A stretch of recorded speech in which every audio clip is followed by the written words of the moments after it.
Hi everyone, it's Kelly from the Hub. I am here today with two of our friends at the same time. So some of you are probably like, what just happened? Of course, you can see Joy Ashley. She's the Executive Director of Ephrata Area Social Services. Hello, Joy. Hello. And there is Steph, our famous and friendly dietitian from WellSpan. How are you there? Good. So you're probably thinking to yourself, my God, two people at the same time. What are we talking about? Well, so there are, Joy, of course, runs the Food Pantry. That's one of the things that Ephrata Area Social Service was founded on. And so we're going to talk with Steph about if you get a Food Pantry box, whether you just get a regular box from anywhere or you can sort of shop at the client choice food bank that is what we have at Ephrata Area Social Services. How do you make that a balanced meal? And if you guys remember if Steph can turn drive-through and frozen foods that we talked about a couple of weeks ago into a balanced meal, girlfriend is a magician, so we can make this work. So, all right, so let's talk about some typical stuff. Joey, talk about some typical stuff that make up what people know of as like staples at the food pantry. Most food pantries are made up of the basic things of pasta, pancake mix, pancake syrup, rice. You have your canned vegetables of any kind, especially beans. Get a lot of beans and green beans in, and soup, canned meats, tuna, chicken, some Spam, those kinds of things. Then you occasionally get snacks and you have your meats and then produce. And that's pretty much the basic pantry, I would say. Is there rice too? Yes. Pasta, like yes. that, like pasta and rice sort of make up that sort of carb component. The carb combo, okay. Yeah. All right, Steph, if that's the food pantry sort of box that's typical, how do you make some of these work? So let's talk about the pasta and the rice part. How can you make sure, and that could come in any way of just a regular box of pasta or rice, or mix that we talked about before, the stuff that has, like the flavoring in it or all that stuff. So how do you make all this stuff sort of work together? Do you want to talk about like making a whole balanced meal, or do you want to take little parts of it as we sort of travel through? So I'd think of the balanced meal first. So your balanced meal would have a good source of protein. So that would be your meat, your fish, your chicken, tuna. It would also be your beans. So if you're given beans, or peanut butter would be a good source of protein, eggs. And then you would have your starches. We talked about the fistful of starches. So that would be your noodles, potatoes, rice. That would be in there. If you're getting tortillas or taco shells, that could be your starch for the meal. And then you would have your vegetables. So if you're getting canned vegetables or frozen vegetables, that would balance out the meal with some fruit or something. So the frozen, like the prepared pasta or rices, it depends on where the seasoning pack is, they're usually high sodium. So that would be the only thing with those. The sodium might be high on some of these foods, but you can make a very healthy, balanced meal out of the foods that you're given at the food pantry. So examples like tuna noodle casserole, super easy. You take some noodles, you take a can of tuna or 2 cans of tuna, take a can of cream of mushroom soup, put some canned vegetables in there, and you have a balanced meal. You have the vegetables, the starch, the protein. You could have some fruit on the side. A very quick, easy, it might take 10 minutes to make that meal. So it doesn't have to be a hard, cooking all day meal to have a balanced meal with healthy food choices there. Excellent. It's also fresh produce time because of the Ephrata Community Garden. So, Joy, are you seeing a lot of produce coming in, and how are people responding to that? Yeah, we are seeing a lot of produce coming in. Good. And it's fantastic. We're getting beautiful things from the Ephrata Community Garden. We just got a bumper crop of beets, red beets. Another community garden just donated cucumbers and zucchini to us yesterday. And these are all great stuff. But the response to it is, I don't know how to cook it. I don't know what to do with it, especially the beets, because there is some preparation for those beets in order to get them edible. And so what we do is we print out instructions many times. We just had a special kind of cabbage from the Ephrata Community Garden that I could never remember the name of. And it was weird. So what do we do with this? So we actually printed out instructions and gave it out along with the item, but it's not well received. People, if they don't know what to do with it, if they didn't eat it growing up, they won't take it. So I would implore you, Steph, how do we get people to be encouraged to try new things? Go out of your cooking box and try something new. How do I do that? Yeah. Oh, we're all ganging up on you, Steph. Yeah. No pressure. It's a challenge for everyone because we grew up with those foods and that's what we're comfortable with. So it's branching out and trying new things. And I usually tell people, if you tell me you don't like a vegetable, you have to have tried it 15 to 20 times, and you can't have just only tried it before you were age 5 and tell me you don't like it. You have to keep trying it. So your taste buds get weaker as you get older. So things we didn't like as a kid, we might like later. I used to not like tomatoes. I love them now. So just trying new foods. And I would just encourage people, like, cooking doesn't have to be perfect. You're going to mess up. It's going to happen until you learn how to do it. I personally follow recipes exactly. So if you were giving me a recipe for red beets, I wouldn't vary from that very much, just because I'm not a great chef or cook. But if you're able to follow a recipe, you can usually, pretty much follow that pretty easily. So the other thing with vegetables is I would try roasting them. And I think I talked about that before on here, but if you put them on a cookie sheet and slice them thin or put them down, you have like zucchini. We do that all the time at home. I'll slice it in little circles, put it flat on the cookie sheet with a little bit of oil and some seasonings on. And you just bake that for like 20 minutes at 420, 425. And it gets a lot more crispy, and I like it better that way than if you're most people don't know what to do with zucchini. So that's a quick, easy way to make zucchini as a side dish. So it doesn't always have to be zucchini bread to have zucchini. Yes. Great idea. Those of you who have only a short-term memory, the talented dietitians at WellSpan last year did a whole thing on how to make zucchini more than zucchini bread. And I think we're going to have to revive that because that was one of the hits at the library last year. The one I made last year when I did that was zucchini boats, and it was actually really good. You just hollow out the zucchini, you ground some beef with tomato sauce, which they would probably get from the food bank. And then you sprinkle some shredded cheese on there, and then you broil it for a little bit. So that one's super easy too. You don't have to pre-cook the zucchini. You just hollow it out, put some ground beef that's cooked in there with some tomato sauce and cheese on top. So it doesn't have to be hard. It doesn't have to be fancy. I personally like recipes that are 20 minutes or less because it's not my thing to be in the kitchen all day. So yeah. It can be a balanced meal and be super quick and easy. It doesn't have to take all day. Joy, you were talking before we started the interview about that you guys get a wide variety of meat over there, of like protein sources, that it's not just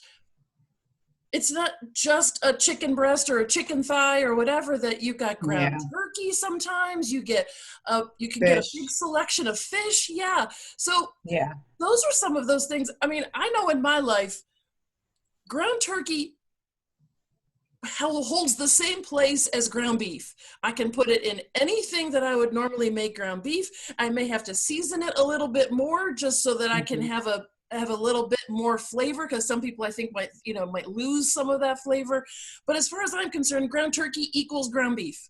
And you can make anything out of that, whether it's burgers or zucchini boats or noodles with tomato sauce, you know, all those kinds of, you know, old staples that we've always had. So you're right. That's one of those things that, like, if I don't know what it is, I might just leave it on the shelf. Right. Yeah. Right. Yeah. Yeah, we are, I have to say, Central PA Food Bank is where we get the majority of our meats from. And it has just been a wonderful experience because we are able to provide and offer that wide variety to the families that we serve.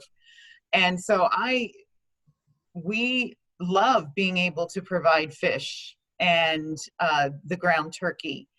And I just really want to encourage our families that come in and use that to try something. Try it.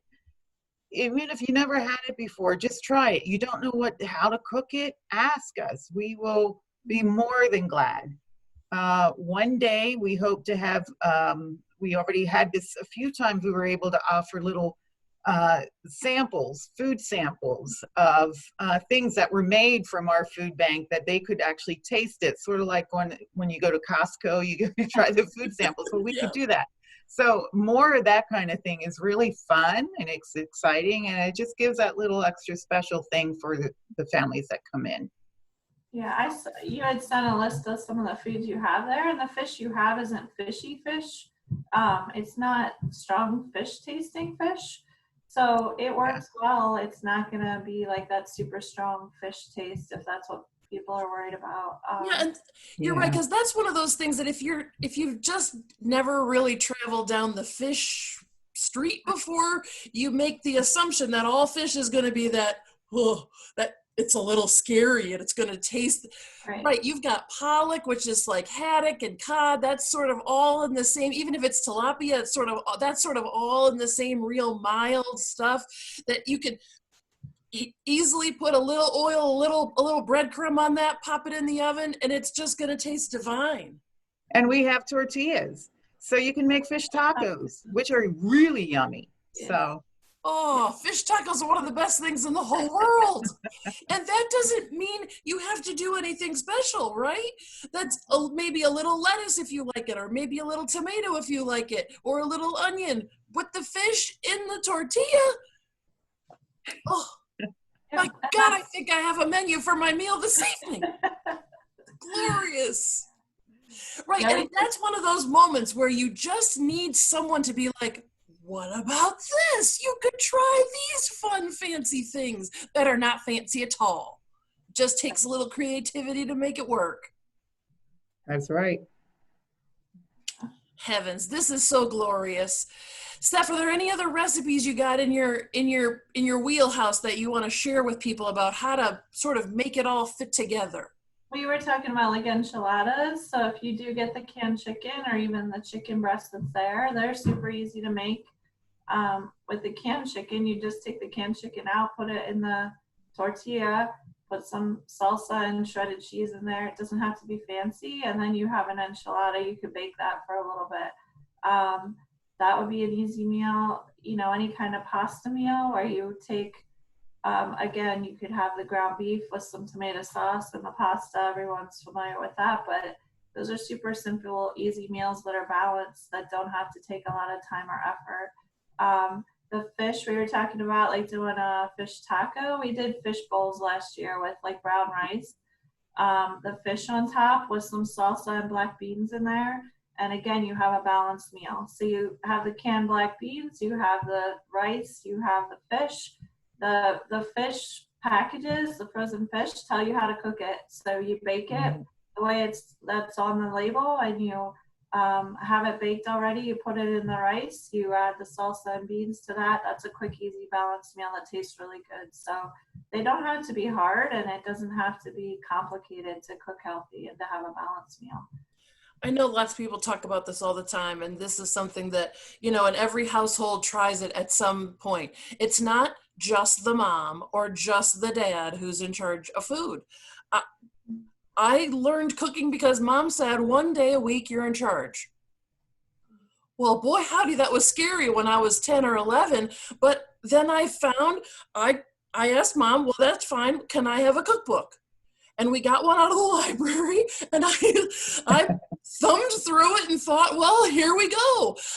That was Mom trying to show that you are part of this family. You can do stuff like everybody else. So it might not be laundry, or it might be this. That's how we did it. And that's how we all learned. So I think, that's another helpful tip, that get the kids involved. It doesn't have to just be, ants on a log that we all used to make as a snack when we were in elementary school. Oh, however, that's a divine little treat.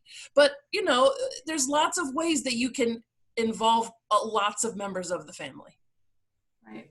And I think breakfast or supper is a great idea. If you have eggs, eggs are a great source of protein. So you can even use tortillas, make an egg wrap. You could have eggs with salsa, shredded cheese, black beans, put it in a wrap. It's quick and easy. That's less than 10 minutes. That's dinner tomorrow. I'm doing that. I haven't had breakfast for dinner in a bit. And it doesn't mean that you have ham and sausage and bacon, right? You can have a small amount with other things and make that work. Right. Yeah. It's all about moderation. And eggs, so you can have those. Eggs are one of those staples. Every appointment, every family gets a dozen eggs if they so choose. So it's always part of the program. Yeah, and they're a great source of protein, and they're super easy to make. So those are great. Yeah. And even pancakes, if you put some peanut butter on before you put your syrup on, you get some protein. So, you can think out of the box a little bit, but again, it doesn't have to be a full course 2-hour cooking prep time to make a healthy dinner. So you can have a healthy dinner on the table in 20 minutes or less very easily. Right. The Food Network is not coming to all of our houses every night to photograph all of our meals. I mean, it would be divine, but it's just not. And I think, let's just be straight about it. As women, sometimes we put that pressure on ourselves that we think the Food Network is going to show up. And if I don't have a perfectly photographed meal, then I'm a failure as a mom and a provider. Heck no. That's just not true. Yeah. And I love your idea, Steph, of the quick, easy stuff, because I know when I come home from work, the last thing I want to do is cook a meal for the family. I'm exhausted. I'm tired. So the suggestions, the recipes that are quick and easy are super, super helpful. Yeah, I usually, if they have like a ton of ingredients on the list, I kind of skip past those. Stay away from it. Yeah. Right, and you save those for the weekend. Right, correct. Or, or your day off, or, however that sort of shows up in your life. Absolutely. Right. Absolutely. Yep. And then those become a treat, not just Tuesday. Yeah. Yeah. Yep. And one of the least taken, it's interesting what gets left behind and what gets taken the most in our food bank. And one of the few things that people select are canned mixed vegetables. Oh. And yet mixed vegetables are one of the most flexible cans of veggies that you can dump it into anything. Right. And make a casserole. So that's where you have the tuna noodle casserole. You could put it in a rice and chicken casserole. You could, that could be used in anything. So yeah, you're right. They would be easy. Right. And, there's lots of ways to sort of there are kids out there who just don't like veg because for whatever reason, but you can disguise a lot of veg by tossing it into something and putting a little cheese on top, because we've all found that cheese can, sort of make that work. So you're right. So just toss in an extra can of mixed veg to make that right. that casserole just a little healthier, and maybe rinse off the sodium. Yeah. Rinse before you use it. But yeah. I'm learning, Steph. By hook or by crook, I'm learning. You have taught me a lot. Ladies, as always, this has been truly educational and fun. Steph, I know you're going to send me like a bunch of stuff so that we can toss it on here. And if you need the food pantry, you can always call over to Ephrata Area Social Services. They are open. You can make an appointment so that you can come and choose what you would like from the food pantry. Ladies, thank you. You're welcome. Thank you. It's been truly fun. See you, everybody. Bye. Bye.